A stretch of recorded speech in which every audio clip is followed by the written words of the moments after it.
Yo, what is good, YouTube? With season 3 here and Verdansk returning and there being a metric boatload of patch notes and changes, I got you guys with the ultimate best settings. So if you enjoyed today's video, be sure to do me a favor and break 200 likes, subscribe with notifications turned on, and let's get into it. All right, fellas, so let's hop in here and show you guys how to do your settings properly. It is definitely a make or break thing in Warzone. You can be such a better player by having just the proper settings. You're not clunky, so you're able to move around fluidly, just so you can do everything without it taking extra time. So that, timing is the name of the game. Being fast, having good reflexes, that's what COD is about. Is an arcade FPS. So let's hop in here and show you guys how to do this. So first thing, we're going to be on tactical flipped. This is what I play on. I'll just toggle it over so it says to Warzone there. I play on tactical flipped. Honestly, I believe this is probably one of the better ways to play, at least tactical, I should say. You don't have to play on flipped. The reason I play on flipped is just because I've grown up, my entire Call of Duty career, so to speak. I grew up on PlayStation, so there's always the top bumpers, which were the ones that you used for, aiming and shooting. So to me, that feels natural, but if you like using the bottom ones, that's not going to be a big deal. The main thing you want to do is just play on tactical, so that way you can have the ability to slide cancel or do anything with your stick and not have to worry about, doing any of that crouching stuff by taking your finger off and hitting a button. This video is sponsored by MMOEXP, home of the best Black Ops 6 and Warzone services for cheap COD bundles. Go ahead and select one and input my code Chuck at checkout for 6% off. I believe if you are going to slide cancel, go and use tactical, use bumper jumper, something else like that, depending on what feels better to you. But overall, I think just tactical is indeed the move. I have a default stick layout. There's no reason to change that. Your horizontal and vertical stick sensitivity, this is essentially, well, mine's a 1.4. What it roughly equates out to is a 6.6 sensitivity. For whatever reason, they changed it from like 1 to 20 to like 1 to 2.0. Don't know why they did that. It wasn't broke. Don't know why they felt the need to fix it, but we play on a 6.6 sensitivity. Keep in mind, the pro players, people that are the absolute best at this game, don't feel the need to have a super high sensitivity. Maybe some Warzone guys do, but generally speaking, even the best guys that win the World Series of Warzone tournaments don't have a very high sense. It's not always better. And obviously, the higher the sense you have, the more prone you are to missing shots. So lower it down a little bit. Just trust me on this one. My accuracy is good. I hit my shots. I get called a cheater a lot because I be hitting my shots, and for good reason, because I got good aim. So moving on though, simplified controls preset, we have this off, low motor strain is off, bumper ping is off, and then of course I have the swap. So I have my, so because I have a scuff and vision, it shows up as an Xbox controller. This right here shows up as LTRT and LBRB, but basically L1R1 is swapped with R1 and R2. So, or L2, R2, whatever you guys know I'm talking about. But basically, I have that swapped. I find that to be comfortable. You don't need to have that, but it's something that I've recommended just because sometimes if you don't have a controller that has the bumper stops on the bottom, maybe pulling in that trigger, pushing in that trigger can be a tad bit longer than just tapping the ones up top. But if it feels comfortable to you, obviously that's going to be better than having to get used to something else totally different. Controller vibration, mine's on. I think mine randomly switches on and off. I don't notice it too much. It doesn't throw off my aim. So if you guys are like all concerned about that, it's not like we got some crazy rumble packs in our controller here. Most times they remove the rumble packs or significantly lower them in different controllers. So I don't think that's something you got to be worried about. Mine's just at 100. I mean, it's on or off sometimes depending on how my computer starts up, but that's really neither here nor there. Now we're gonna get down to something that is very, very important apart from your horizontal and vertical stick sensitivity, and that is your dead zone inputs. As far as your dead zones go, I'm gonna explain these things here a little bit in depth because they are very important.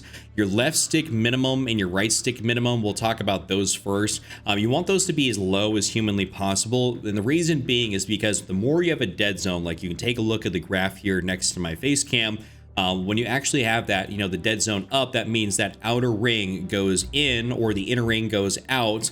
In the case of the left stick minimum and right stick minimum, the inner ring will go out, meaning that your stick has to move farther, out for any input to register. And that's not necessarily a good thing. You want to make sure that your input registers as fast as possible. The only caveat to that is it might feel a little bit weird if you're used to playing on, for instance, that 15. It's going to feel really weird if you go down to a 0, like his input is going to be like instantaneous, right?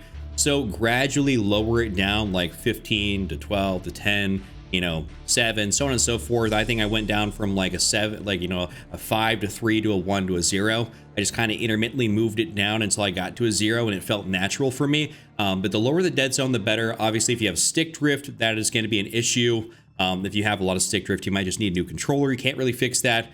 But if you don't have stick drift, try to lower it as much as possible. It helps with your responsiveness, helps your aim assist kick in, your rotational aim assist kick in when you're moving. It helps a lot of things, but obviously you got to do what feels comfortable to you. Now, if you're left stick maximum, this right here is at a 60. And the reason we have this at a 60 is because this is what we're using to sprint around, to move, you know, forward, backward, of course, all that sort of fun jazz. And we don't need the full diameter of the analog stick for the maximum input to kick in. We only need, like, you know, if I hit that 60% threshold right there, that is my maximum input. That means I am a full sprint. I'm fully moving one way. You know, I think that's the best thing you can have, right? We don't need this to be the full length of the stick. We want it just to kick in really fast so we can sprint out of a gunfight, move somewhere, have a quick reaction. It's the name of the game right there. So that is really helpful. I think you guys should definitely change that to a 60, kind of no matter what controller you're using, whatever dead zones you got on your left stick minimum and your right stick minimum, you should change this to a 60. Now the right stick max, mine is at a 99. For me, it feels good at a 99. It can be at 100. I just have it at 99 and it feels perfectly fine to me. So I'm leaving it right there. But otherwise, if yours is at 100, leave it right there. You can change it to a 99 and see if you notice anything. But largely you don't want to shorten the overall diameter of that stick. But as your aiming stick, we want all the like fine-tune ability possible. We want that whole, you know, diameter of the analog stick right there.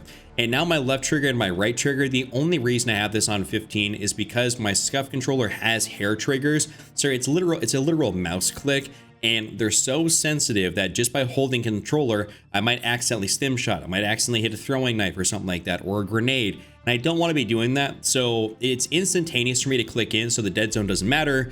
It just makes it so that I don't automatically press it in at random. It's like I'm not even doing it, it'll just randomly happen. So that's a controller thing on my end. So for everybody else, you should probably just have it at a 0. No reason to have a dead zone on your triggers. Now let's move on. Now, some really important things here in your sensitivity multiplier underneath the aiming tab. Since this is where we're at, we're gonna go hit that show more.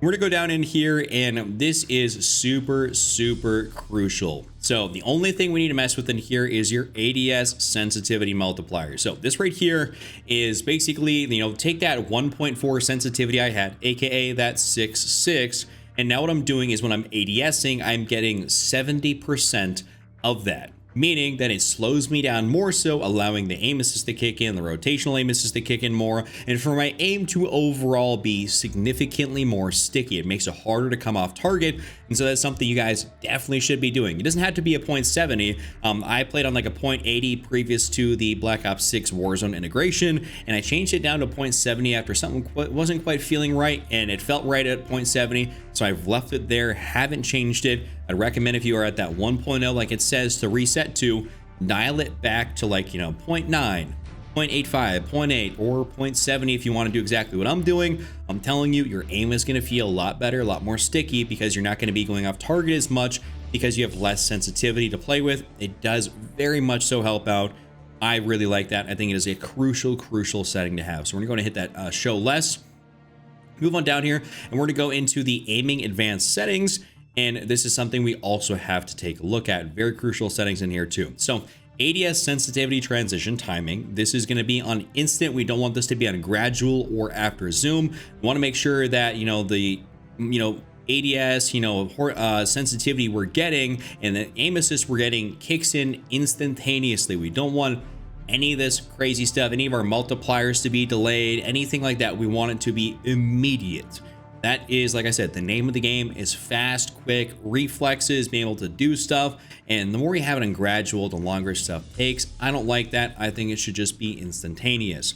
Your aim response curve type, this is absolutely massive too. So basically dynamic and standard are going to be the best ones to run. This kind of like a little bit up in the air on what is really the best one to run. I'm running dynamic. I think you guys can run dynamic or standard. I just stay away from linear.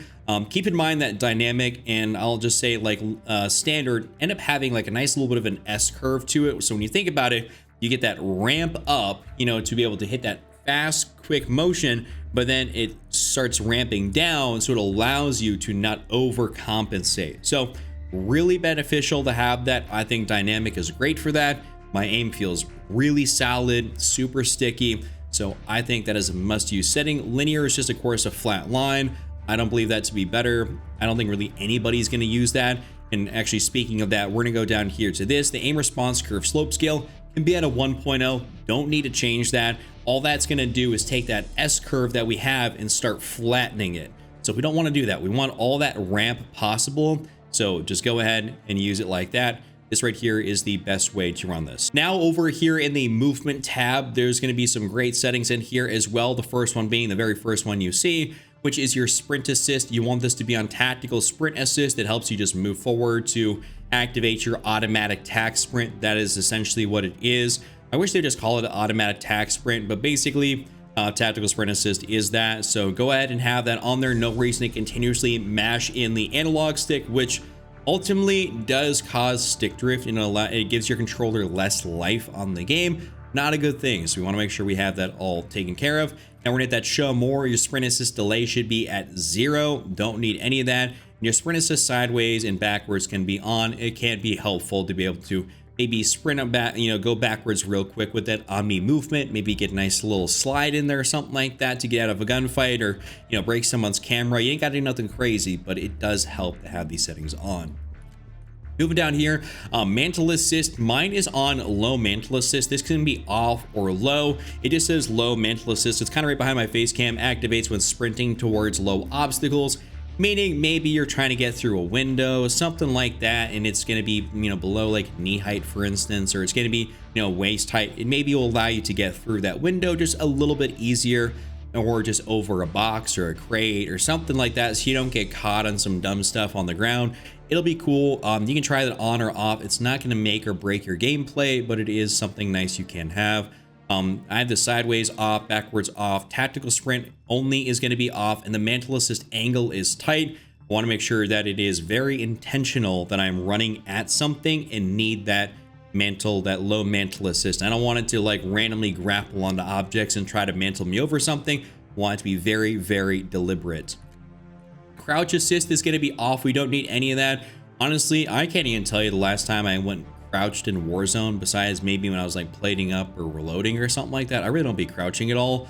So we don't really need to do any of that, mess with any of those settings, but I'll show you guys that. Corner slice, you should probably just turn that off. Corner slice is, I guess, cool. You come around a corner, you get to lean a little bit, but overall, I think it'll start messing with your aiming more often than not. So I'd say probably turn corner slice off. We don't need to have that sort of tilting feature to mess with your camera angle at all. That's just not really necessary or beneficial. Now down to your movement behaviors, slide/dive behavior. This should be on tap to slide. Having this on tap to slide is what's going to allow us to do all the slide canceling and stuff like that. So that's why we want to have that on there. And this is why we have it on a short activation delay, because we want to make sure that, we're obviously doing our sliding, but when we want to be able to dive, we want to make sure just to hold it in just enough to the point where we can dive off a building, parachute, get a little bit farther, dive if we need to, so it's not going to be too long. You're never going to hit it to the point where it's going to be like you're going to be holding the stick down, you're accidentally going to dive. It's not that much. And if you are doing that, that is just purely a you issue, and you're holding that stick in way too much, way too long. Like, you got to work on not doing that. So go ahead and just put that on short. Automatic airborne mantle, you can have this on or partial. Partial will just help you out a little bit, so you can run like partial on. Doesn't matter a whole lot. Go ahead and do what you guys want to do. I think that actually reset. I think I had that on off, but now I'll just put it on partial. It allows me to basically mantle into some windows, some stuff like that. That's what that low mantle assist will help you with. Just getting caught on less BS throughout the map. Sprint restore, you want that on. Slide maintain sprint, we'll have that on. And the rest of the stuff down here. Parachute, this can be free fall, off. It doesn't really matter. It's up to you. If you feel like you're gonna splat on the ground, go ahead and change it to free fall or always or something like that. I think a few of these settings change. That's just kind of how a COD update goes for me, because I normally have that off. But mantle cancels reload, you want that to be on, because we're going to be mantling. We don't want that reload to take place over our mantle. It's really helpful when you're trying to run away from somebody to not have to be able to reload when you're trying to get over an object. Now we'll click in here to the movement advanced settings. Not to confuse anybody, I want to just go to this screen straight off rip. But your tactical sprint behavior should be on toggle. Auto move forward is off. This is going to be off. Grounded mantle can be on if you guys want to have that on. Tactical sprint activation should be double tap, but basically it can be actually single tap to sprint. I don't know, they're changing a lot of my settings actually. Some of the first time I've been looking at some of these specific settings here. But single tap sprint can be on or double tap, doesn't matter because you're going to have that automatic tack sprint, so it's not going to matter too much. And then we can have our plunging underwater as trigger and our sprinting door bash. You want to keep that on. Now we're getting into the combat behavior, which is really going to help you guys out here with a couple different things. And I'll even show you just a few different random settings after this that'll help out your overall gameplay. It's not just going to be straight only controller settings. I want to at least help y'all out overall. But basically we're going to go down in here. ADS behavior is going to be on hold. We're just going to look basically body shield, finishing move behavior. This can be on prioritizing finishing move. I don't like to go for that body shield stuff. Like, I don't personally care. I'm not doing it. So I'm just going to go for the finishing move, little insult to injury. Armor plate behavior should be on apply all. You want this to be there. So when you press your Y or your triangle, I just had to look down because I'm not normally an Xbox guy. I just think of still PlayStation buttons. But when you have, you press in that button, you want it to just apply every single plate so you can fully plate back up, whether it be 2 plates or 3 plates, 2 plates if you have temper, 3 plates for just when you don't have it.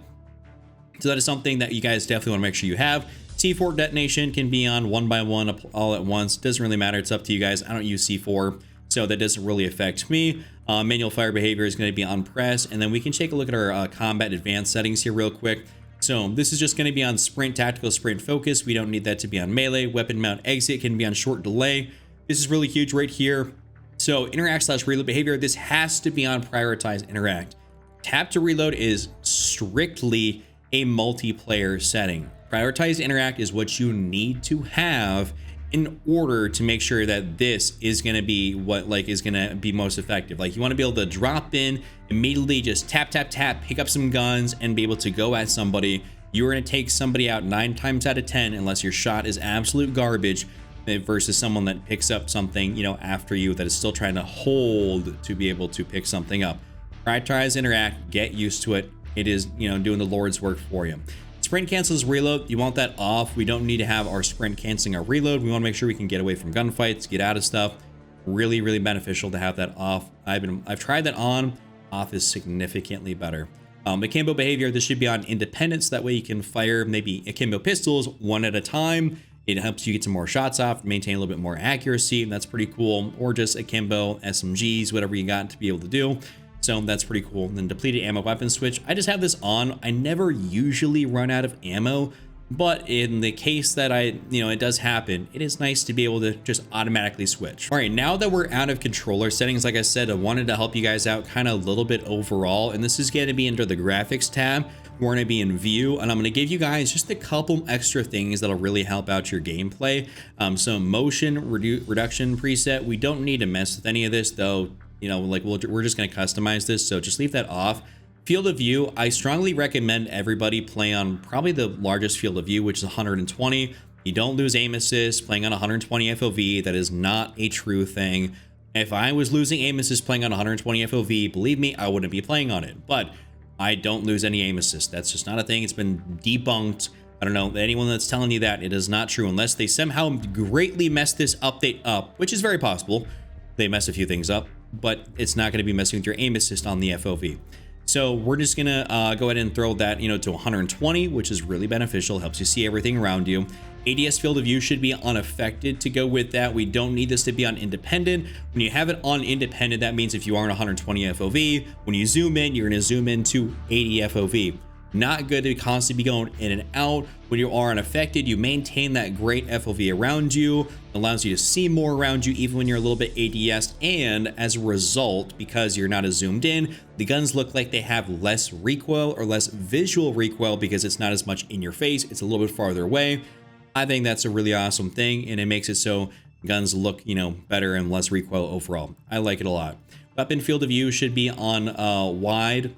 We don't need this to be on narrow. Narrow, the weapon looks bigger. So wide means that obviously, it's not going to look tiny on your screen. Maybe if you're used to running this on narrow, it's going to look a little bit smaller, but overall, like when you reload, it takes up a large portion of your screen a lot of the time. So if we can have that gun be a little bit smaller, or even if we're running around and it can be a bit smaller, it helps you see more of what's going on around you. We don't need that gun to take up a mass majority of the screen. We want to be able to see what's happening around us. Third person field of view can be on 90. Just want to max that out. Vehicle field of view can be on wide. You can see further. World motion blur and weapon motion blur, you want this off. This is totally non-negotiable. Like maybe your field of view, you don't want to play at 120. Great. Like you don't have to do that. But weapon and world motion blur has to be off. We got to see what we're looking at here. There's no reason to have anything motion blurred, right? It may look a little bit cool, but it really affects your gameplay negatively. First person and third person camera movement, basically you're going to turn this down to least. That basically means is that when you have, let's say a precision airstrike, anything that is going like a grenade, anything that can and will shake your screen, this will shake it the least amount possible. So you are able to still see what's going on in front of you, as opposed to getting your screen jumbled up and you're like, I couldn't see him, right? Imagine if you got screen shake and you got motion blur going, you're for real not going to see anything. So go ahead and put this on 50%, third person on 50%, though you don't use third person a whole lot. I mean, not obviously when you're playing regular battle royale, playing the game. So go ahead and just put those on. We can see the inverted flashbang. Mine's off. I don't really care. You can throw that on. I just leave it like that. It doesn't bother me. Now, the last thing I want to show you guys here is in the interface tab. This is going to make your game look a lot better. It can be a bit tough to find, so I'll walk you through it here real fast. Very simple, but interface, we're going to go over here to readability. We're going to go all the way down here to color customization. So color customization, click onto that, and you can see my HUD color palette is on default. You don't need to change this. If you have a custom color palette that you want to change for you, your teammates, whatever, does not matter. It's not going to make or break your gameplay. The only thing that'll make or break your gameplay is if you change everything to one color and you can't tell what's what. So probably don't do that, but I just leave mine on default because I like the way the colors look. What really matters is going down here to this. So color filter target, put this on filter 2. This is the best filter to have. It just looks the best, the prettiest, the most vibrant. Color filter target should be on both, and your world color intensity and your interface color intensity should both be at 100. I promise you, when you check these settings and go in game, you're gonna say, wow, my game, everything just looks so much more vibrant, so much better. I don't have like any color correction really. I have like an ever so slight color correction that it goes through my recording software that I don't see on screen, and the game looks beautiful to me on screen. So I think you guys will really like this. This is going to help you out tremendously. So that being said, that's all the settings I got for you guys. If you enjoyed today's video, give it a like, subscribe, check out this other video on screen, and I'll see you all next time.